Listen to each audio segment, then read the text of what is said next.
Hello student, हम लोग जो है उत्तर वैदिक काल पढ़ रहे हैं।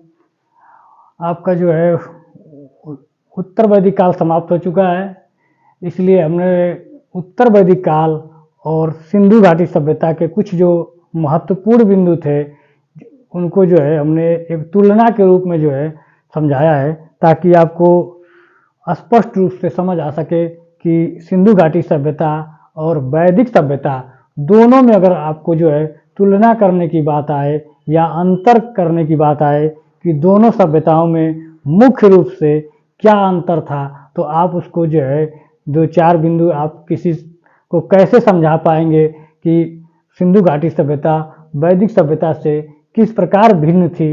या कह दे कि क्वेश्चन आए कि सिंधु घाटी सभ्यता और वैदिक सभ्यता की तुलना कीजिए, तो आप कैसे लिखेंगे।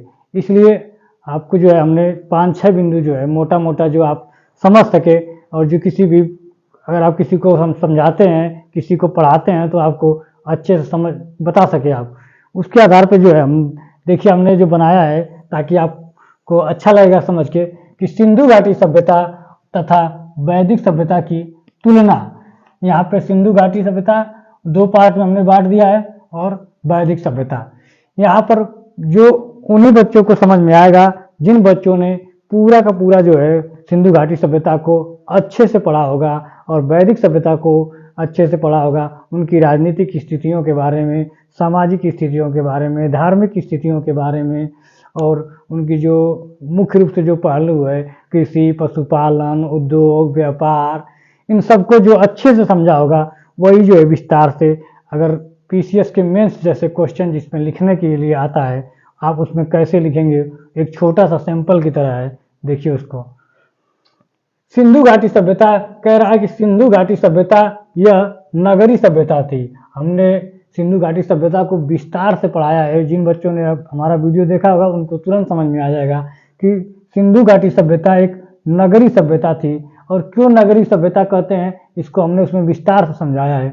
वहीं अगर कह रहा है कि वैदिक सभ्यता एक जो है ग्रामीण सभ्यता थी, जो है एक गांव की तरह सभ्यता थी, और कह रहा है कि जो सिंधु घाटी सभ्यता थी नगरी सभ्यता थी, क्योंकि इसके जो शहर थे मोहनजोदड़ो, हड़प्पा, बनावली, कालीबिंगा, धौलावीरा, ऐसे इनकी जो शहर की जो रचना थी, जिस हिसाब से शहर जो बसे हुए थे, एक जो है इंजीनियरिंग ढंग से जो है बसाए गए थे, इसीलिए उसको कह रहा है इसका जो नगर नियोजन था जो बहुत ही बढ़िया और आज की उन्नत तकनीक से जो है तुलना करने पे जो अच्छी तरह से जो समझ में आता है कि आज की तकनीक को टक्कर दे रहे थे, तो उसी को कहता है कि सिंधु घाटी सभ्यता जो है नगरी सभ्यता थी और वैदिक सभ्यता जो है ग्रामीण सभ्यता यानी गांव की तरह सभ्यता थी। कह रहा है कि पाषाण एवं कांसे से परिचित थे।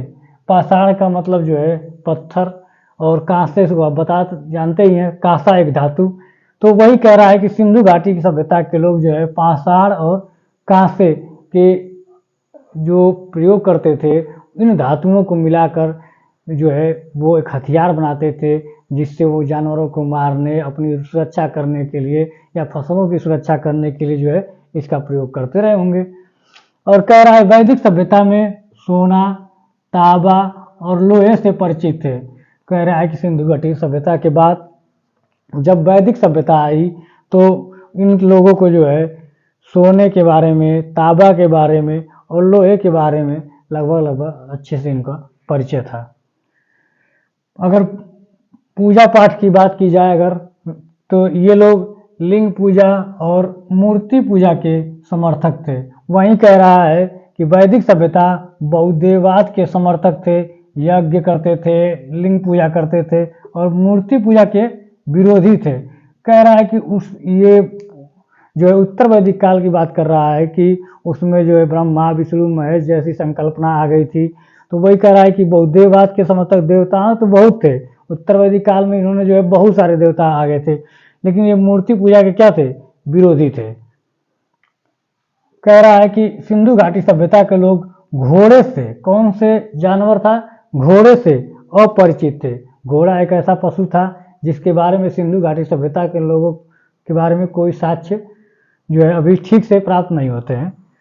और घोड़े आर्यों का पालतू पशु था। कहते हैं कि वैदिक सभ्यता जब आई तो आर्य जो मध्य एशिया से आए थे वो घोड़े से आए थे, तो वही कह रहा है कि जो वैदिक सभ्यता में जो आर्यों के जो पालतू पशु था वो घोड़ा था। और लिपि की बात अगर की जाए तो सिंधु घाटी सभ्यता की जो लिपि थी चित्रात्मक लिपि थी, या आप सिंधु घाटी सभ्यता को विस्तार से पढ़ेंगे तो उसमें जो है भाव चित्रात्मक लिपि थी, कहीं कहीं उसको पिक्टोग्राफ भी कहता है।